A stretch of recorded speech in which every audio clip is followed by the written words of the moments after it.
अब शाम के समय सविता की ठेली पर अचानक ही एक पुलिस ऑफिसर आता है और वो पुलिस वाला बोलता है, सुनो, सविता तुम्हारा ही नाम है क्या? जी इंस्पेक्टर साहब, मेरा ही नाम सविता है। बताइए, कोई बात हो गई है क्या?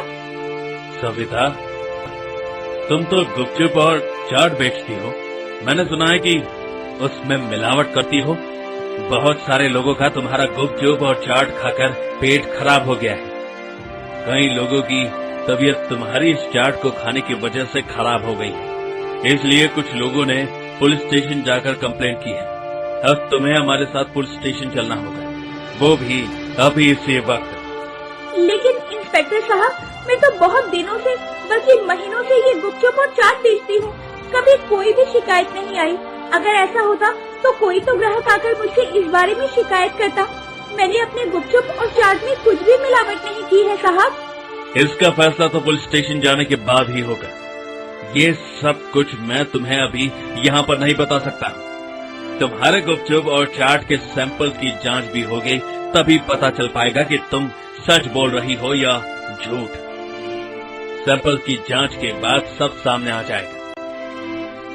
इसके बाद में ऐसा कहकर पुलिस वाला सविता को पकड़कर थाने ले जाता है और उसके गुपचुप और चाट के सैंपल का टेस्ट होता है और टेस्ट में वो फेल हो जाती है और उसे जेल में डाल दिया जाता है। सविता बेचारी जेल के अंदर बिलक बिलक कर रो रही थी। दूसरी तरफ जब सविता की माँ को ये बात पता चलती है तो वो बहुत दुखी होती है और खुद से कहती है, मेरी बेटी में तो कोई दोष नहीं था। क्या पता ये पुलिस वाले इसे क्यों ही पकड़ कर ले गए। उसके पिता के जाने के बाद सविता ने सब कुछ बहुत अच्छे से संभाल लिया था। इस घर के मर्द की तरह सारी जिम्मेदारियां निभाई थी। लेकिन अब मेरी बच्ची जेल चली गई है। ना जाने घर का खर्चा कैसे चलेगा। निधि बेटा, अब तो तुझे ही दुकान लगाकर घर के खर्चे को संभालना होगा। सविता की जमानत भी करवानी होगी और उसके लिए पैसे भी तो जुटाने हैं। ये क्या कह रही हो माँ? मैं ठेला लगाऊंगी?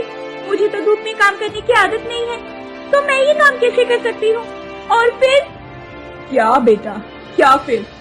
तू तो जानती है कि सविता अब जेल चली गई है और मेरी भी तबीयत बिल्कुल भी ठीक नहीं रहती है। इसीलिए मैं तो ठेले पर खड़ी नहीं हो सकती ना। अब तो तुझे ही ये सब कुछ संभालना है। घर में तो राशन भी खत्म हो गया है। भला हम लोग भूखे प्यासे कब तक इस तरह अपना गुजारा कर पाएंगे। अब तुझे ही ठेला चलाना होगा। अब उसके बाद निधि के पास कोई जवाब नहीं था। निधि अगले दिन धूप में गुपचुप और चाट का ठेला लगाती है। धीरे धीरे दोपहर के पहर के साथ धूप बढ़ती जा रही थी। निधि को बहुत तेज गर्मी लग रही थी। वो बार बार पानी पीकर अपनी प्यास बुझा रही थी। आखिर में निधि को चक्कर आ जाता है और वो गिर पड़ती है। बड़ी मुश्किल से निधि खुद ही लड़खड़ाते हुए अपनी आँख को संभालती है और छाव में जाकर बैठ जाती है। जिसके बाद वो अपने मन में सोचती है, हे भगवान, ये मुझे क्या हो गया? मैंने सिर्फ एक दिन ये ठेला लगाया और मेरी इतनी तबीयत खराब लग रही है कि मुझसे ये काम ही नहीं किया जा रहा। और मेरी बेचारी छोटी बहन हर दिन ठेला लगाकर हम लोगों का खर्चा उठाती थी। यहाँ तक कि उसने बड़ी बहन की शादी भी करवा दी। मैंने ही बहुत बड़ी गलती की। मैं अभी पुलिस स्टेशन जाऊंगी और पुलिस वालों को सारा सच बता दूंगी। मेरी गलती की सजा मेरी भोली भाली बहन नहीं भुगतेगी। उसने हम लोगों के लिए बहुत कुछ किया है और मैंने थोड़े से गुस्से के चलते उसके साथ कितना बुरा कर दिया। इसके बाद निधि पुलिस स्टेशन में जाती है और सारी बातें पुलिस वालों को सच बता देती है। फिर पुलिस वाले उस पर बहुत नाराज भी होते हैं और इंस्पेक्टर निधि को जवाब देता है, अबे तो मैं तुम दोनों बहनों को छोड़ रहा हूँ, लेकिन आज के बाद ऐसा कुछ भी हुआ तो मैं तुम दोनों को अंदर कर दूंगा और उसके बाद कोई भी तुम्हें यहाँ से बाहर नहीं निकाल पाएगा, समझे? अब जाओ यहाँ से और मेरे कानों तक तुम्हारी कोई भी शिकायत नहीं आनी चाहिए। इस बात का खास ख्याल रखना। चलो जाओ।